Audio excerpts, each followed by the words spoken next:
Hello tout le monde, bienvenue dans cette nouvelle vidéo. Je suis très heureuse de vous retrouver. Ça faisait vraiment très longtemps que j'avais pas filmé depuis la semaine dans mon assiette avant les vacances. Et justement en parlant de vacances, je vous avais dit que je déconnecterais un petit peu. Mais entre les coconut balls, les cuillères en bois du marché d'Ubud, les pailles en bambou, je vous ai aussi ramené des petites images de Bali. Et je vais vous faire un petit résumé de ces vacances pour que éventuellement les informations que je partage avec vous vous soient utiles si un jour vous décidez de voyager dans ce magnifique pays qu'est Bali. En tout cas pour moi ça a été un énorme coup de cœur. Je peux déjà dire que je vais y retourner parce que c'est une île que l'on peut passer des semaines, des mois à explorer. C'est magnifique. Il y a des choses qu'on n'a pas pu faire notamment à cause des tremblements de terre à Lombok. D'ailleurs j'espère vraiment que la situation va s'arranger au plus vite parce que c'est dramatique ce qui s'est passé là-bas. En tout cas nous on était à Bali. On a d'ailleurs eu quelques répliques de tremblements de terre. Mais franchement rien de bien grave. Et ça nous a pas empêché de passer d'extraordinaires vacances, bien au contraire. Donc on va commencer ce petit résumé par l'arrivée à Nusa Dua. Donc nous on a fait 3 destinations à Bali, Nusa Dua, Ubud et Seminyak. On n'est pas allé dans le nord, ça c'est quelque chose qu'on fera la prochaine fois parce qu'il y a des coins magnifiques à faire. Et d'ailleurs pour la plongée c'est plutôt par là il me semble qu'il faut se diriger. Donc pour Nusa Dua, alors honnêtement c'est bien après avoir passé 24 heures en transit entre l'avion et l'escale. Clairement Nusa Dua c'est un petit peu le côté carte postale. Il y a beaucoup de resorts. Nous on était dans un hôtel d'excellente qualité, mais on peut pas dire que ce soit l'Ubud authentique. C'est très très beau, les plages sont magnifiques, mais ouais c'est quand même super fake. Donc on a passé quelques jours là-bas, on a bien profité des installations de l'hôtel qui étaient ultra confortables. Alors justement pour parler des hôtels, nous on a pu vraiment booker des chambres dans des hôtels de très très bonne qualité parce qu'on s'y est pris extrêmement à l'avance. On a booké au mois de mars pour voyager au mois d'août et ça c'est quelque chose que je vous conseille de faire puisque les tarifs sont vraiment beaucoup plus bas, ce qui permet de se faire un petit peu, voire beaucoup plus plaisir sur le logement à moindre coût. Donc nous ça doit rien de vraiment authentique. Bon après c'est pas très loin d'Uluwatu, donc nous on en a profité pour aller au temple d'Uluwatu pour voir un magnifique coucher de soleil. Ça c'est quelque chose que je vous recommande, c'est absolument canonissime. Alors Bali d'une manière générale c'est ultra touristique, donc attendez-vous quelles que soient les activités que vous fassiez à voir beaucoup de monde autour de vous, mais honnêtement ça vaut le désagrément puisque c'est absolument magnifique. Donc si vous êtes entre Nusa Dua ou Uluwatu, allez au temple d'Uluwatu pour regarder un magnifique coucher de soleil. Du côté de Nusa Dua vous avez aussi la fameuse Geiger Beach qui est très jolie. Alors encore une fois c'est pas forcément le plus authentique, Vous allez là-bas, vous louez un matelas et vous restez jusqu'à la fin de la journée pour regarder le coucher de soleil. Encore une fois il y a pas mal de monde, mais si vous êtes dans le coin pourquoi pas. Alors évidemment pendant toutes les vacances j'ai continué à m'entraîner puisque comme vous le savez pour moi, et c'est quelque chose que je vous souhaite aussi, l'entraînement n'est pas une contrainte, bien au contraire, ça me permet de démarrer la journée en pleine forme. Après ça n'est absolument pas une obligation, c'est vraiment selon l'envie et encore une fois pour le plaisir avec le matériel qui est à disposition ou en extérieur. Donc après ces quelques jours passés à Nusa Dua, on est remonté à Ubud. Donc je vous le mets sur la carte, c'est beaucoup plus dans les terres. Et si comme moi vous êtes fan de food, je pense que vous connaissez Ubud puisque je peux dire à mon avis que c'est la Mecque notamment de la nourriture végane. Donc là on s'en est donné à cœur joie. Je vous ferai d'ailleurs en fin de vidéo une petite liste de tous les restaurants que l'on a testé à Bali. Donc Ubud c'est à la fois extraordinaire et le chaos total, il faut bien le dire. Donc c'est assez marrant comme mélange de vibes parce que c'est très yoga, c'est très chill et en même temps clairement entre l'affluence, le trafic c'est le chaos total. Donc c'est assez surprenant prenant. Après au bout ce qui est super bien déjà c'est de se déplacer en scooter et d'aller se balader dans toutes les petites rues du centre. Ne surtout pas rester dans la rue principale qui est vraiment infernale. Et évidemment passage obligatoire au marché, le Ubud Art Market, dans lequel il va vous falloir sacrément négocier. Alors il faut savoir qu'au marché les articles proposés ont un prix en général 3 à 4 fois plus élevé que leur prix véritable, donc vous avez de quoi négocier et c'est là notamment que vous trouverez vos petits bols en noix de coco. Alors ça, pour vous donner une idée, le prix officiel est de je crois 200 ou 250 000 roupias alors qu'on peut les avoir à 30 000 assez facilement. Donc voilà, ça vous donne une idée de négociation. Vous avez un petit peu moins de marge sur certaines choses, mais en tout cas allez-y, négociez et surtout n'hésitez pas à faire le tour des stands, à repasser, à vous en aller. Ne sautez pas sur le premier stand que vous voyez pour tout acheter. Vous trouverez certainement les mêmes choses un petit peu plus loin et un petit peu voire beaucoup moins cher, donc baladez-vous avant de sauter sur tout ce que vous voyez parce que c'est vraiment très tentant. D'ailleurs, pour une raison que j'ignore totalement, il y a des bits absolument partout, donc si quelqu'un a une explication sur la question, n'hésitez pas à me laisser un petit commentaire parce que vraiment ça m'a intrigué ce truc là. Depuis Ubud, évidemment, passage obligatoire dans les rizières. Donc comme je vous le disais, particulièrement à Ubud, mieux vaut se déplacer en scooter. Ça c'est un gros point noir à Bali en général, le trafic, parce que les routes sont très petites. Donc si vous comptez vous déplacer en voiture, ça va être l'enfer. Vous pouvez littéralement passer des heures à faire une dizaine de kilomètres. Donc si vous le pouvez, louez des scooters et déplacez-vous en scooter. Donc vous pouvez depuis Ubud vous rendre aux rizières. C'est absolument magnifique. Encore une fois, il y a un petit peu de monde mais ça vaut le déplacement et vous avez les fameuses balançoires à tester absolument parce que c'est vraiment très sympa. Alors par contre, nous on n'a pas eu vraiment de chance parce qu'il a fait vraiment un temps pourri, donc on a passé beaucoup de temps à conduire et à marcher sous la pluie, c'était pas super agréable, mais l'avantage c'est qu'à Ubud vous pouvez aller vous réfugier dans un bon petit restaurant. Il y en a absolument partout. La ville est également truffée de petits temples, donc il y a vraiment de quoi explorer et j'y reviendrai un petit peu plus loin dans la vidéo. Il y a vraiment des petites merveilles où se poser à Ubud et d'ailleurs je pense que c'est ce qui me manque déjà le plus. D'ailleurs vous avez une salle de musculation à Ubud qui est plutôt pas mal, qui s'appelle le Ubud Fitness Center. Donc si vous êtes là-bas et que vous cherchez une salle, n'hésitez pas à aller l'essayer. Nous on s'est fait une bonne petite séance là-bas avant de croquer quelques petites energy balls, puisque clairement à Ubud vous pouvez trouver des energy balls et des bliss balls à peu près partout. Donc autant vous dire qu'on s'en est fait une cure. Je rêverais qu'on ait la même chose en France. Et depuis Ubud, alors nous avec le temps qu'il a fait, on n'a pas pu faire les cascades parce que vraiment il faisait très moche, mais par contre on est allé au temple Lempuyang qui est absolument magnifique. C'est un des temples les plus connus de Bali pour ses magnifiques photos notamment. Je vous en mets une par ici. Donc si vous partez d'Ubud tôt le matin, comptez à peu près 2 heures, 2 heures et demie de route. Le retour cependant sera un petit peu plus long à cause encore une fois du trafic, mais ça vaut clairement le déplacement. Par contre si vous voulez éviter d'avoir une foule de touristes et de faire la queue notamment pour prendre votre photo, si vous voulez vraiment pouvoir prendre le temps d'explorer les environs sans que ce soit complètement bondé, partez le plus tôt possible le matin. Nous on est parti à 6 h du mat, on est arrivé là-bas donc vers 8 h 30 et c'était absolument parfait parce qu'on était quasiment les seuls, mais déjà une demi-heure plus tard le monde commençait à affluer, donc vraiment plus vous serez matinaux et mieux ce sera. On a ensuite terminé notre séjour à Seminyak, on y a passé une semaine complète. Alors là c'est un petit peu plus australien, donc c'est franchement moins authentique qu'Ubud, mais par contre au niveau de l'île c'est une très bonne localisation puisque vous êtes à peu près à équidistance de pas mal de choses et encore une fois comme je vous le disais, comme le trafic est quand même une horreur absolue, c'est le genre de choses qui est plutôt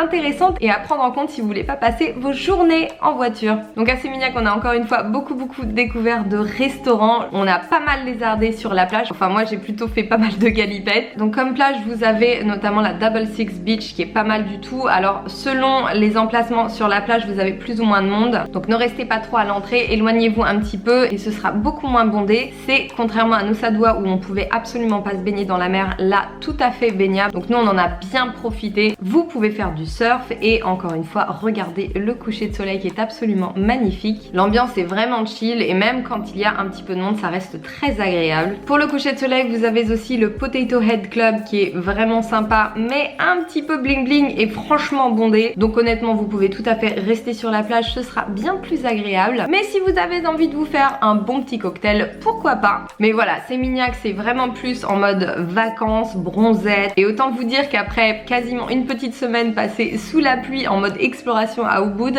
ça n'était pas désagréable du tout. Et justement, très bon exemple de l'intérêt de booker le plus tôt possible vos hôtels. On s'est retrouvé dans un hôtel absolument magnifique qui est le Trans Resort. Et entre le moment où on a booké et notre séjour, les prix ont littéralement quadruplé. Donc nous on a pu séjourner dans un 5 étoiles absolument magnifique pour le prix d'un hôtel Ibis en France. Ah, et évidemment, chose incontournable à faire à Bali et qui sera je pense mon meilleur souvenir, l'ascension du mont Batur. Alors le mont Batur, ça n'est pas le mont le plus haut de Bali puisque vous avez le volcan Agung qui lui par contre je crois n'est pas grimpable puisqu'il est encore actif. D'ailleurs il était réveillé il n'y a pas très longtemps. Donc pour l'ascension du mont Batur, alors encore une fois il y a pas mal de monde mais ça reste quand même un incontournable. Par contre il va vous falloir vous lever très très tôt voire ne pas dormir. Nous on est parti de Seminyak. Si vous partez d'Ubud ce sera un petit peu plus près. Mais de Seminyak on est parti à 1h30 du matin. On est arrivé là-bas vers 3h30. On a pris un bon café et on a démarré l'ascension pour ne pas louper le lever de soleil. Donc petit conseil pour cette ascension, chaussez-vous correctement. J'ai vu des gens faire l'ascension en nu-pieds et c'est absolument pas adapté. Et c'est surtout la descente d'ailleurs qui est infaisable si vous n'avez pas de bonnes chaussures. Donc prévoyez de bonnes chaussures et couvrez-vous, ou en tout cas prenez de quoi vous changer et vous couvrir une fois que vous êtes arrivé au sommet puisque vous avez à peu près 1 heure d'attente. En tout cas tout dépend de la vitesse à laquelle vous faites votre ascension, mais vous avez quand même un petit peu d'attente au sommet. Il fait très très froid quand le jour n'est pas levé, il y a du vent et vous allez transpirer durant l'ascension. Donc vêtements de rechange et un bon coupe-vent de manière à pouvoir profiter du lever de soleil le plus agréablement possible. Une fois que vous êtes en haut, faites un petit tour autour du cratère. Vous avez plein de singes qui sont d'ailleurs beaucoup plus cool qu'à la Monkey Forest, que l'on n'a pas faite à Ubud puisque c'est vraiment une attraction touristique que j'avais plutôt envie d'éviter. Je préfère voir des singes qui sont un petit peu moins dénaturés par la présence humaine. Et malgré qu'il y ait du monde au mont Batur, il y a quand même une grosse différence avec la Monkey Forest d'Ubud. Donc si vous voulez voir des singes, je vous en verrai. Et en plus dans un paysage absolument magnifique. Et ensuite vous avez la descente. Alors clairement en fait le plus difficile ça n'est pas la montée, c'est vraiment la descente. C'est hyper casse-gueule. Alors je peux vous dire tout de suite que je crois que j'ai jamais autant ri de ma vie. Je me suis aussi énormément gamellée, mais c'était franchement très très drôle. Donc attention à la descente. Et d'ailleurs si vous aussi vous avez fait le mont Batur, faites-moi part de votre expérience en commentaire. Yes! Yes! That was amazing! Yes! Va, je vais faire le passage. Okay, let's go. Let's be serious. Donne-moi cette putain de caméra là! Bon bah moi je suis tombée déjà 2 fois en 30 secondes.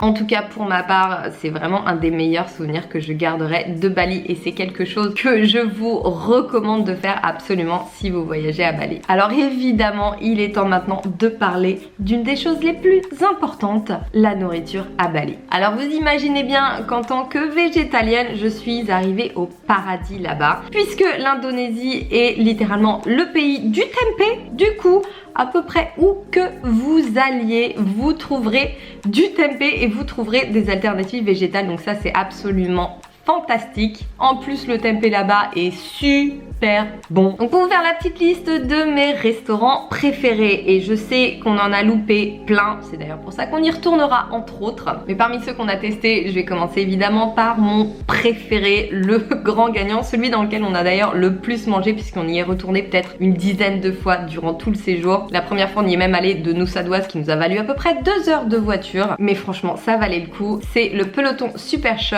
qui est à peu près à 15 minutes en scooter de Seminyak et qui est un paradis absolu en termes de food. C'est je pense un des meilleurs restos dans lesquels je sois allée de toute ma vie. Donc Peloton Super Shop, que ce soit pour les petits déjeuners, pour les déjeuners, pour les dîners, enfin à peu près toute heure de la journée pour les desserts, passage incontournable. Ils ont d'ailleurs, alors moi je suis pas trop fan parce que je me rends compte que je suis plus du tout attirée par le goût de la viande, mais ils ont un burger avec une réplique de poulet qui est fait à base de tofu il me semble, qui est absolument incroyable. J'ai croqué dedans, j'ai vraiment cru que c'était du poulet, donc à tester absolument. Si vous voulez être complètement bluffé, ils ont des nachos extraordinaire. Ils ont des smoothie bowls à tomber par terre, donc number one Peloton Super Shop. Dans la même zone, donc à Sémignac et autour de Sémignac, vous trouverez aussi pour les smoothie bowls Nalu Bowls, qui est un incontournable. Encore une fois, on y a mangé je ne sais pas combien de fois. Le G-Bay est absolument extraordinaire. Le cadre est vraiment très sympa. Vous avez un petit comptoir, vous mangez votre smoothie bowl. Vous pouvez aussi vous installer en salle à l'étage et l'équipe est absolument génial. Évidemment, je vous remets toutes les adresses en barre de description et je pense qu'il y en aura un paquet. Toujours à Sémignac, vous avez Zula Vegetarian Paradise qui est en fait une copie totale de Earth Café. Earth Café qui était dans ma liste, je pense que c'est dans un des vlogs de Test Bag que je l'ai vu. Et honnêtement, pour avoir testé les deux, allez plutôt chez Zula que chez Earth Café. Earth Café est beaucoup trop cher et leurs plats sont beaucoup moins bons que leur copie de chez Zula. Donc allez directement chez Zula, c'est très bon et beaucoup plus abordable que Earth Café. Toujours à Sémignac, vous avez Kind Community qui est un incontournable. Ils y font les smoothie bowls avec les petites lettres dedans. Donc c'est super mignon. La nourriture est évidemment très très bonne.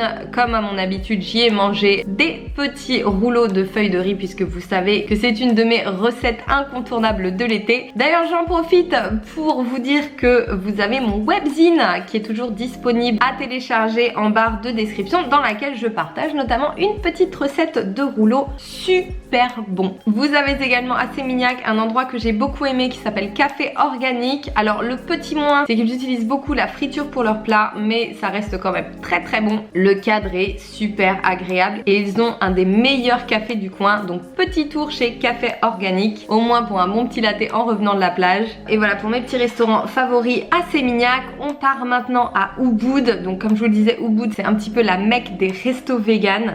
Vous avez aussi plein de glaces vegan. Mais pour vous régaler sur le sucré, je vous recommande, et ça c'est un autre énorme coup de cœur de ce voyage, Sayuri, toujours à Ubud. Je crois sincèrement que c'est l'endroit le plus chill de la terre. Vous êtes dans une espèce de bulle complètement en dehors du temps et vous pouvez rester là-bas pendant des heures. Il y a de super bonnes vibes, c'est super cosy, donc en plus quand il fait pas très beau c'est vraiment l'endroit idéal et ils ont des desserts absolument extraordinaire. Autre gros coup de cœur à Ubud, Seeds of Life, qui est un restaurant raw vegan, donc cru et entièrement végétal. Ils arrivent à faire des choses absolument incroyables en termes de saveur, en termes de texture. On a été absolument bluffés. Resto non vegan mais avec plein d'options. Vous avez Kismet qui est en plus super sympa, plutôt style lounge, donc pas mal pour boire un verre le soir. Ils ont un curry végétal qui est à tomber par terre, des brochettes de tempeh absolument hallucinantes. Donc encore une fois, gros coup de cœur. Oui, j'ai beaucoup de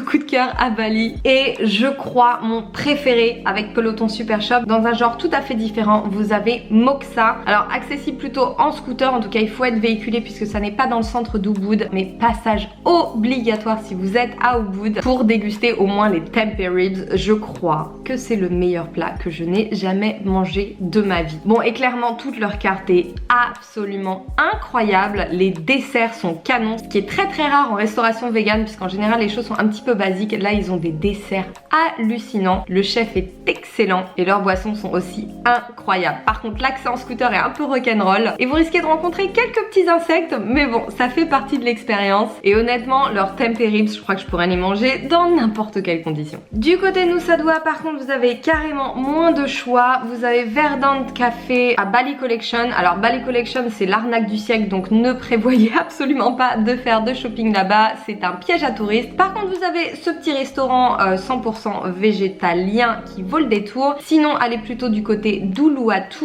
Nous on s'est arrêté au Drifter c'est trop dur à dire, au Drifter Surf Shop. Bref, je vous remets l'adresse en barre de description à Uluwatu qui est très sympa, la nourriture est très bonne et le cadre est super agréable. Et voilà pour ce petit résumé de ces 2 semaines passées à Bali. On n'était pas à 100% en mode exploration, on a passé pas mal de temps à la plage parce que c'est aussi pour ça les vacances, mais c'est aussi pour ça qu'on a déjà prévu d'y retourner l'année prochaine pour continuer à découvrir les merveilles que cette île a proposées. Donc s'il y a bien un voyage que je vous recommande de faire si vous n'avez pas déjà fait, c'est celui-ci. Et pour toutes celles et ceux qui sont partis à Bali, n'hésitez pas à me laisser un petit commentaire pour me dire ce que vous en pensez, pour me donner aussi des petites idées pour les prochains voyages. Dernière petite information qui pourra éventuellement vous être utile en termes de tarifs sur les déplacements. En ce qui concerne les scooters, les tarifs à Nusa Dua sont de l'ordre d'environ 100 000 roupias par jour pour un scooter. Alors évidemment, tout dépend du nombre de scooters que vous louez et de la durée pendant laquelle vous la louez. Donc 100 000 roupias par jour pour Nusa Dua est déjà un très bon prix. Et pour Ubud à Seminyak, par contre, vous pouvez négocier et descendre à 50 000 roupias par jour et par scooter. Encore une fois,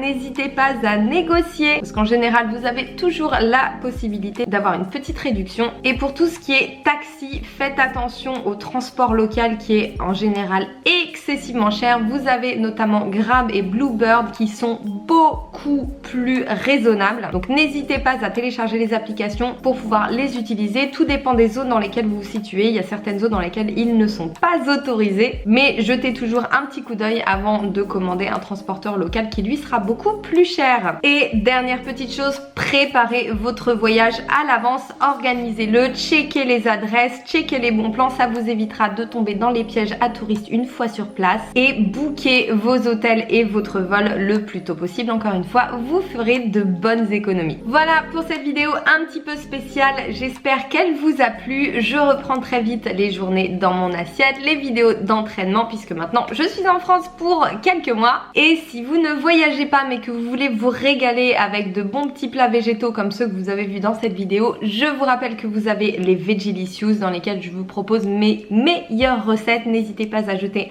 un petit coup d'œil en barre de description. Moi, je continue à travailler pour vous proposer de bonnes petites recettes et pas mal d'autres belles surprises à venir dans les mois qui viennent. Vous avez également, si vous l'avez loupé, mon webzine à télécharger gratuitement. Je vous le mets par ici. J'espère qu'il va vous plaire. J'espère en tout cas que cette vidéo vous a plu. N'hésitez pas à laisser un petit like si c'est le cas, à vous abonner si ça n'est pas déjà fait.